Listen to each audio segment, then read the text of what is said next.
صراط الذين أنعمت عليهم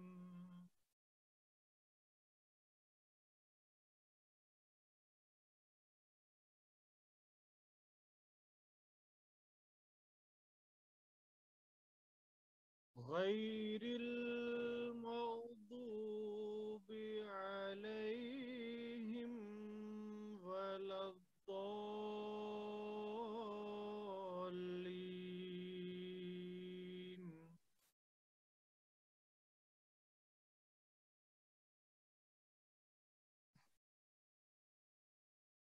آمین۔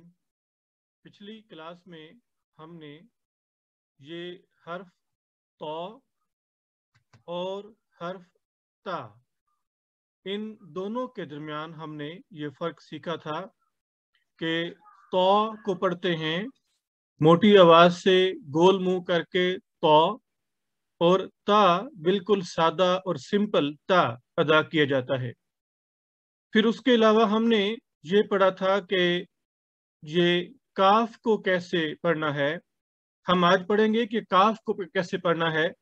اب یہ دیکھیے کہ ایاکا اور مستقیم ان دونوں میں کاف ہے، تو یہ اس کو ادا کرنے کا طریقہ یہ ہے کہ جو ایاکا میں یہ کاف ہے بالکل سادے والا کاف، اس کو کھاف پڑھتے ہیں۔ جو ڈوچے کھا ہے جرمن کا کھا، یہ بالکل وہی ہے، تو ایاکا۔ لیکن جو یہ والا قاف ہے، اس قاف کو حلق سے ادا کریں گے۔ مستقیم قا، یہ ہے کھ، یہ ہے کھ، اور یہ بنے گا قا، تو یہ بنے گا ایاک، ایاک نعبد، اور یہ بنے گا مستقیم قاف، حلق سے ادا ہوگا قاف، مستقیم۔ تو پڑھتے ہوئے ان دونوں کے تلفظ کا خیال رکھنا ضروری ہے۔ تلفظ میں سے آج اتنا ہی۔ ابھی ہم اپنے قرآن کریم کے اگلے حصے کی طرف آتے ہیں، اور آج خاکسار آپ کے سامنے سورہ البقرہ کی آیت نمبر 52 کی تلاوت کرے گا، اور اس کے بعد اس کا کچھ مختصر سا ترجمہ اور تشریح پیش کرے گا۔ سورہ البقرہ کی آیت نمبر 52 ہے، اور درخواست ہے آپ سے کہ اسے ایک مرتبہ میرے ساتھ دہرا لیجیے۔ وَإِذْ وَاعَدْنَا مُوسَىٰ 40 لَيْلَةً،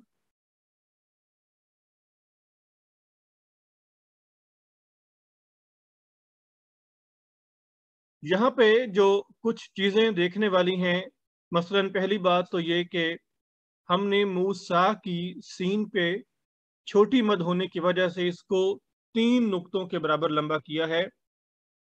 موسیٰ اتنا لمبا کیا ہے 3 نقطوں کے برابر۔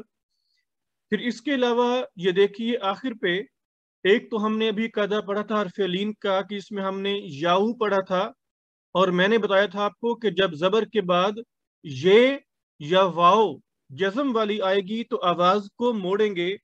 اسی کی یہ مثال دیکھیں آپ کے سامنے موجود ہے کہ یہ لیلا جو لفظ ہے، اس میں بھی لام پر زبر ہے، اور اس زبر کے فوراً بعد یا ہے، تو یہ بنے گا لیلا۔ پہلے پڑھتے تھے ہمارے بزرگ پڑھتے تھے لیلا، 40 لیلتن، یہ لیلا نہیں ہے، لیلا۔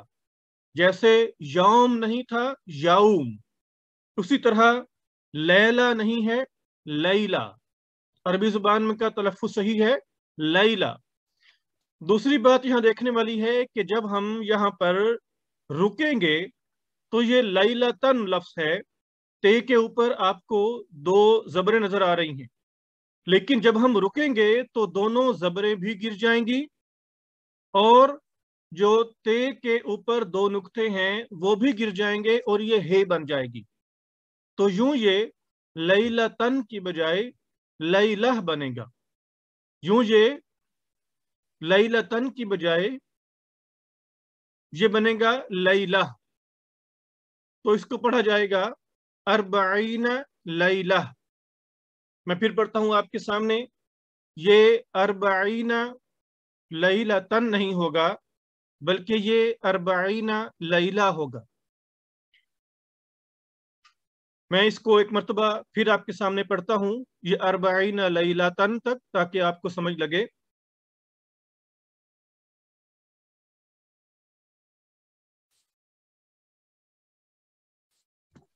أربعين ليلة